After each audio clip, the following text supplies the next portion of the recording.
இருப்பான்.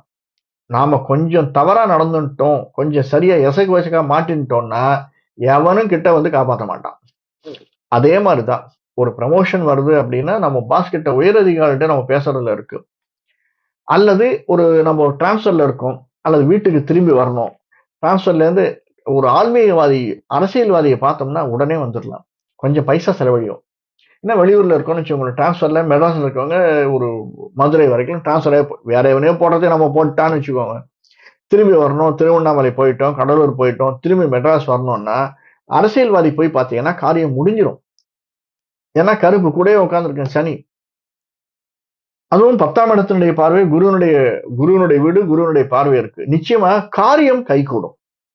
செலவும் வரும், காரியம் கைகூடும். இதெல்லாம் சின்ன சின்ன விஷயங்கள். இதற்கு அடுத்தது நம்ம முக்கியமா பிசினஸ்ல ஷேர்ஸ். பல பேர் இப்போ எதிர்பார்க்கிறது ஷேர்ஸ். நிச்சயமா நல்ல லாபம் வரும் சார். கொஞ்சம் பொறுமை வேணும். ஆனா நல்ல லாபம் வரும்.